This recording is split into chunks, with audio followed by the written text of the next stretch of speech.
たしました。元気ですかね、皆さん。今日めっちゃ暑いですよ、外。出ました？もう外に。なんか、すごい真夏日で、お出かけ日和ですよ。今日は、アンジュルムのね、先週の水曜日に参戦したライブについてちょっと話したいなと思っています。で、なんか時間なくて途中退席とかされても全然アーカイブ残すので、それでね、全編見てもらえると思うんで、いつも動画撮るときみたいな感じでどっちかっていうとやっていこうと思います。はい。なんかまあ聞こえてはいるみたいなので、このまま進めようかと思いますね。はい。いや、めっちゃ良かった。めっちゃ良かったって言っても私、武道館には行けなかったんですけど、新宿バルトナインで見て、よく聞こえてます。よかった。声うるさいぐらいかもしれないけど。はい。新宿のバルトナインに行って、ライブビューイングをしてきました。見てきました。はい。で、やっぱライブビューイングみんな行きますか？結構いいですよ。まず、新規さんめっちゃ多いんですよ。他のハローの時とかもそうだったんですけど、なんかみんなやっぱ敷居が低いのか、すごいね、新規の本当なんか新しいファンになったんだろうな、みたいな人も多いし、若い人も多くて、女性も多くて、みたいな感じで、多分ね、なんか武道館とかに行く勇気がないとかっていう人とかもね、行きやすいんだと思うんですよね。で、音響もさ、武道館って座る位置によって結構違うじゃないですか。ここだと聞こえやすかったけど、ここだとめっちゃなんか響いちゃってとかあるじゃないですか。映画館だとそれもないのでね、もちろん。はい。なので、武道館にはちょっと時間的な都合もあって行けなかったんですけど、楽しめました。はい。で、そうですね、今回のアンジュルムのライブの、テーマというか、ツアーがあって、ツアーの最終日が武道館だったんですけど、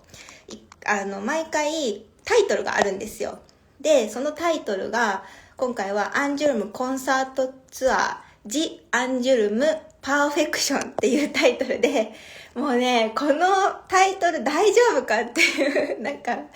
まずジ・アンジュルムなんですよ。なんかそんなさ、アンジュルム解散すんじゃないかぐらいのタイトルをさ、出してきて、しかもパーフェクションですよ。パーフェクトですよ。たけちゃん卒業しないよなっていうね、すごいね、びっくりっていうか、ちょっと、実はちょっと最初心配だったんですけど、このタイトル見たときに。結論から言うと、奇遇に終わりました。大丈夫でした。誰も卒業しないまま、卒業発表ないまま、ツアーがね、順調に進んでいき、ツアーは行けなかったんですけど、で、今回さらに誰も卒業しないっていうのは本当何年ぶりだったんだろう。ちょっと忘れちゃったけど、本当数年ぶりだったんですよ。だからもうみんな気合入りまくってて、メンバーが。もうめっちゃ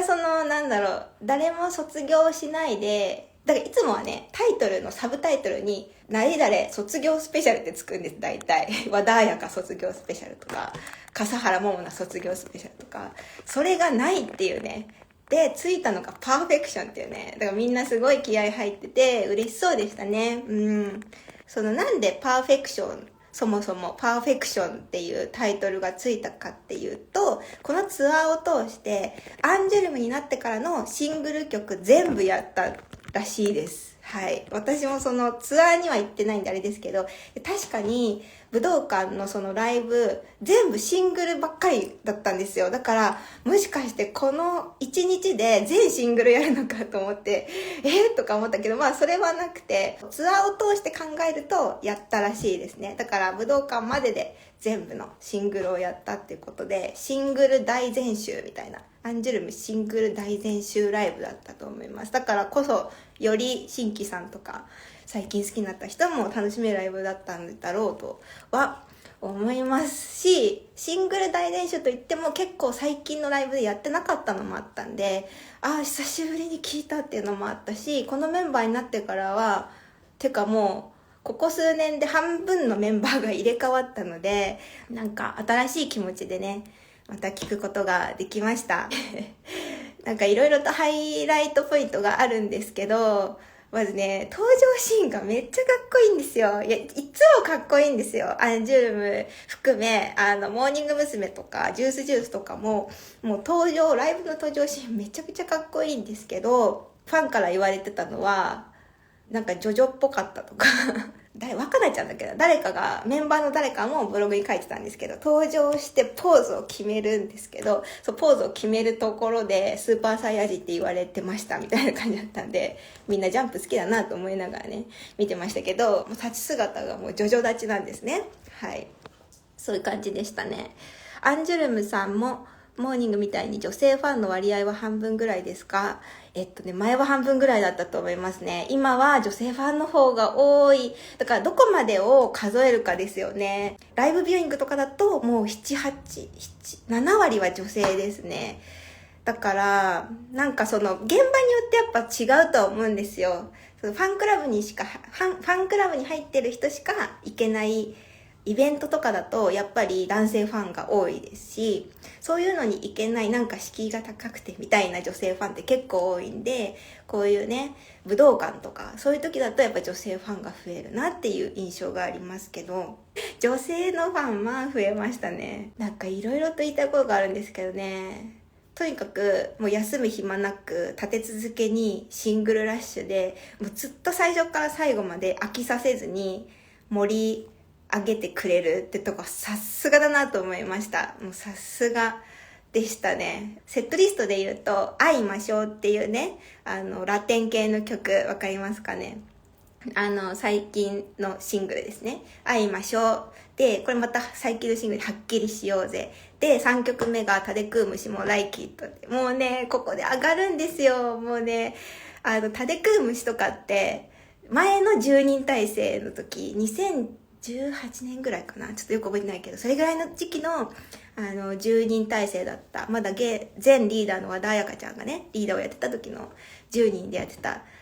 曲で、蒼井優さんとかがなんかその曲とかも振りコピーっていうのを上げたりして、なんか女性ファンがどんどん増えてきてっていう感じの時期だったんで、なんかその曲がね、その序盤に来たのが結構私的に嬉しくって、テンション上がりました。はい。そうで、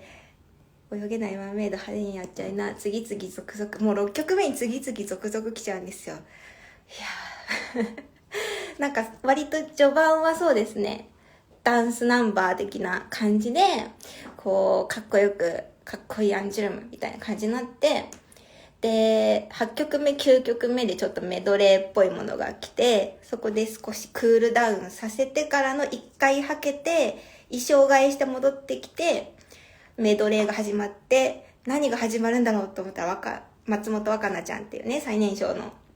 アンジュルムの赤ちゃんと呼ばれてる子なんですけど、アンジュルムの赤ちゃんがトコトコトコトコって出てきて、私っていう曲を一人で歌って、で、そっからはこうどんどんとみんながソロで歌っていくんですけど、そこでやっぱりみんなの成長を感じるわけですよ。この1年ぐらいでね、もうこんなに成長したのみたいな、すごいみたいなね、もうね、感無量なわけですね。で、私の中で、ここで MVP を発表したいと思います。このライブ通して、一番印象的だった子がいまして、誰だと思いますか？テンション上がってきた。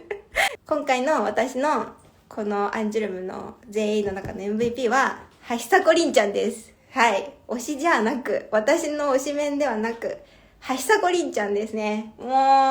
MVP をあげたい。いやー、久子凛ちゃんが、私を作るのは私って曲を、歌ったんです。まずこれ、もしね、知らないって方がいたらぜひね、ミュージックビデオを見てほしいんですけど、この私を作るのは私っていうのは、久子凛ちゃんが加入して、一番最初のシングルだったんです。だから、まだまだ久子凛ちゃんも、お子ちゃまって感じだったし、なんか声のね、その歌唱力とかもまだまだだったんですよ、その頃は。で、その時の曲を、一人で歌ったんですね。もうその成長ぶりがすごかったんですよ。もうで、気合が入ってるのもわかるし、あと、久子凛ちゃん表情がめちゃくちゃ良くなってて、努力したんだろうなと思います。そう。で、橋迫凛ちゃんのことを言ってしまうと、最後、終わるじゃないですか、ライブが。ライブ終わるちょっと前にみんなで今日の感想を一人ずつ言っていきましょうっていう時間があるんですよ。で、そこで、泣き出しちゃって、で、なんかずっとライブが、ずっと単独がやりたかったのに、コロナ禍でなかなかできなくって、すごい悔しかったっていう、もう泣いてんのも多分悔しいから、もう手がこんな感じになっちゃって、悔しくて、やっとできてちょっと大げさにやってるけど。りんちゃんがね、そうやって、もうなんか子供のように泣きながら喜んでてね、もう泣きましたね。はい。全バルトナインが泣きましたよ、あれは。そんな感じでした。そんな感じだったんで、なんか、個人的な、MVP、みんな MVP なんですよ。みんな、パフォーマンスはもう全員素晴らしかったんで、MVP とか言うのもあれなんですけど、一番印象に残ったのは、橋迫凛ちゃんだったっていう話です。はい。ぜひ皆さんチェックしてみてください。顔も可愛い子なんでね。はい。もう一回凛ちゃんなんですけど、凛ちゃんのビジュアルがね、すごいね、もう、うなぎ登りなんですよ。めちゃくちゃ良かったんですけど、それを一番感じたのが、はっきりしようぜの最後、この曲わかる人はわかると思うんですけど、最後こうやって、二人が背中合わせになって、じゃじゃーんで終わるんですよ。この時に、リカ子とリンちゃんがセット、ペアなんです。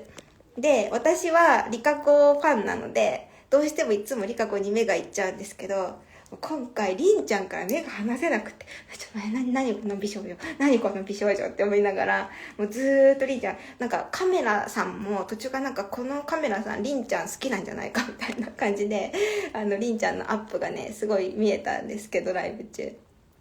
そういうアップが見れるっていう点でも、ライブビューイングはいいですね。どんなアクセサリーつけてるかとかまで見えますからね。はい。